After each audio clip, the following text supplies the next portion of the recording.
All my life's a circle. The circle game, the circle of life.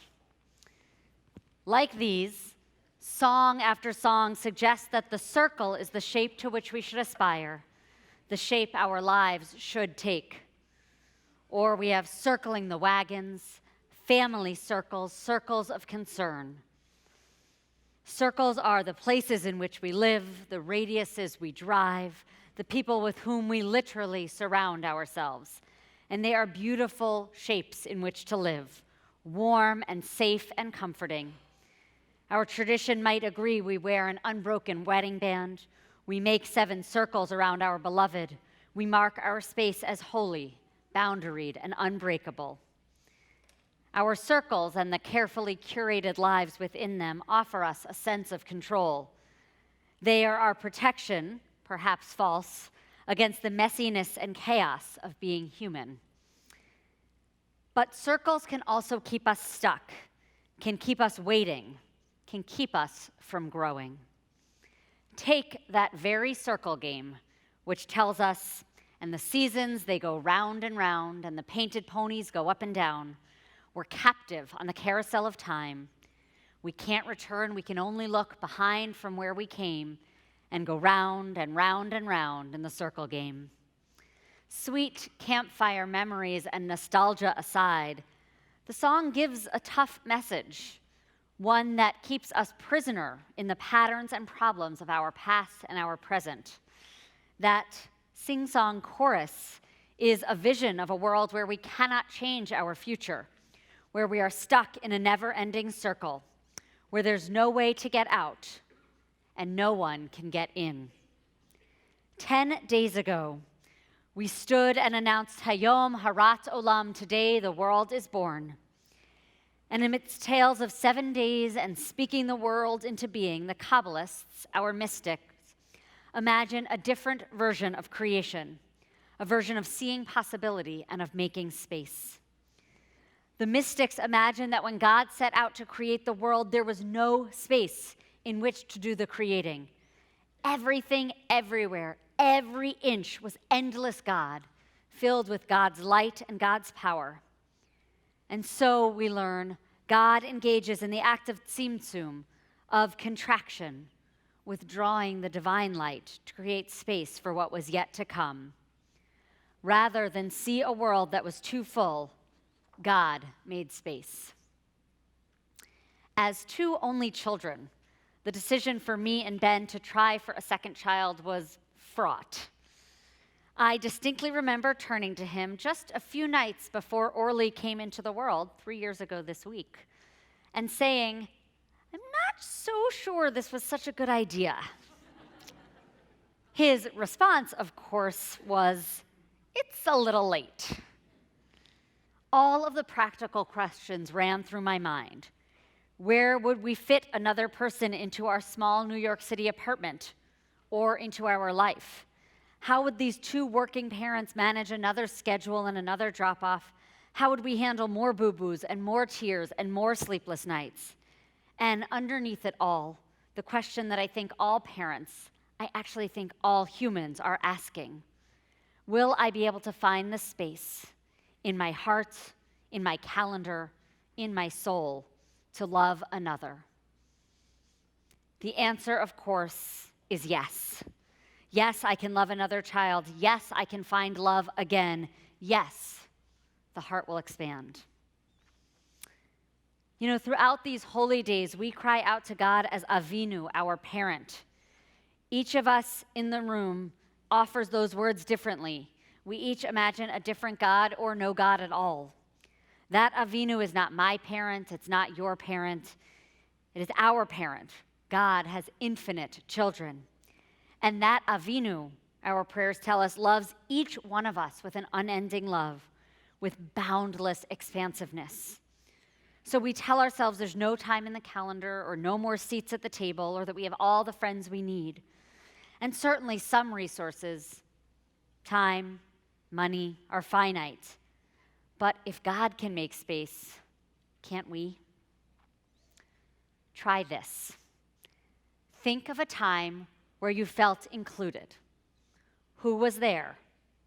Why did you feel included? What did it feel like? Or think of a time where you felt excluded. Who was there? Why did you feel excluded? What did it feel like? These were some questions that framed a recent conversation at Wise School with some parents and teachers and administrators as we continue to think about inclusivity, about how we make space so that everyone who drives through our gates feels a part of the Stephen Wise community. But they're questions we should be asking all the time and moments we should be remembering.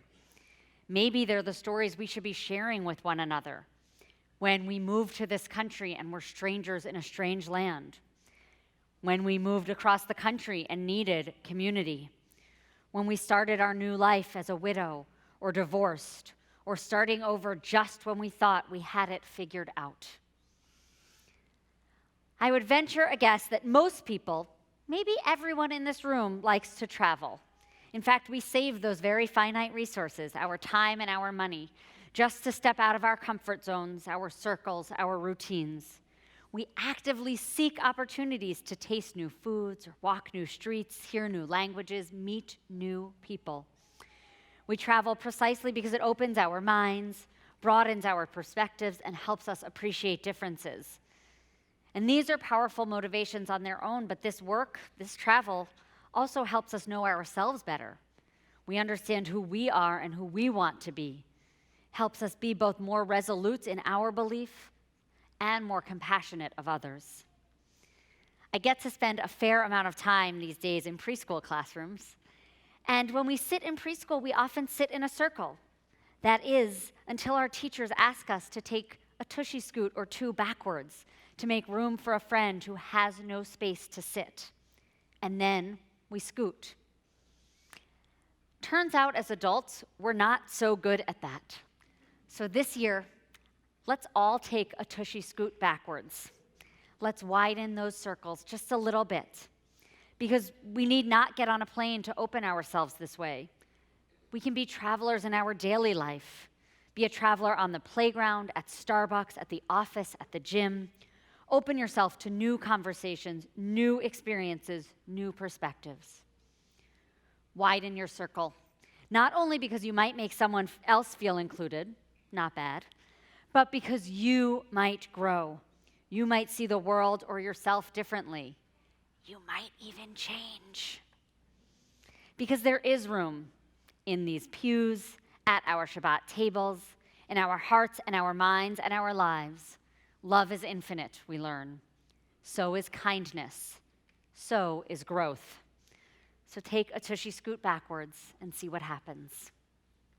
And maybe the most we can do this year is take that tushy scoot.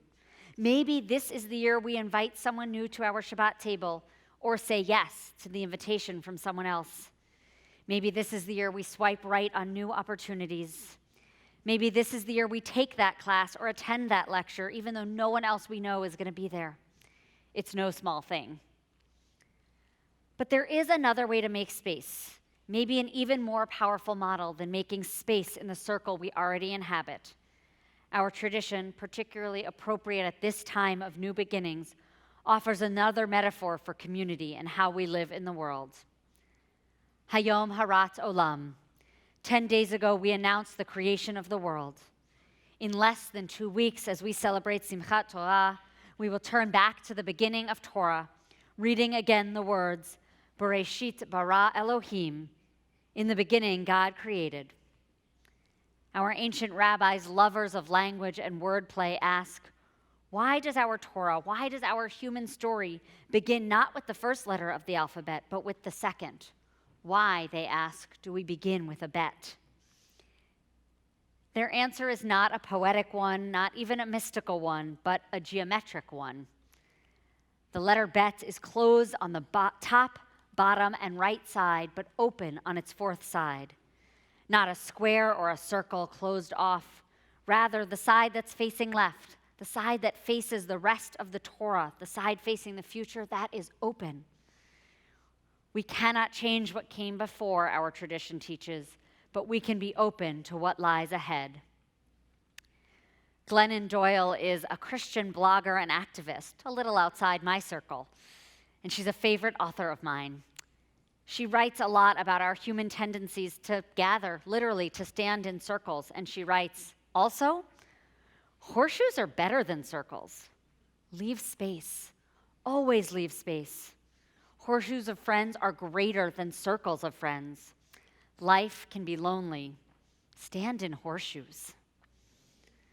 Turn on its side, a bet is not so different from a horseshoe. 3 sides are closed: the people we know and love, the experiences we've already had, and the people we have already been. But if we believe that the people we know and love are the only people we'll ever know and love, that the experiences we've already had are the only experiences we'll ever have, and that the people we have been are the only people we can be, we've closed the circle. We've created a final letter, a world and a mind and a heart that cannot see or be more or different. But to stand in a horseshoe, to begin with a bet, that is to look at the world and know that it will change us.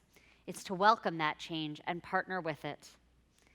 We stand on this precipice of a new year, and we are called upon to do this work of renewal and recreation. Will we do it from the idea that we have no time and no room and no space? Or can we do it with a tushy scoot and an open heart? Can we do it from a bet or from a horseshoe, open to what might be waiting for us? God created the world by making space. What might we create if we do the same? Gemar Chatima Tova.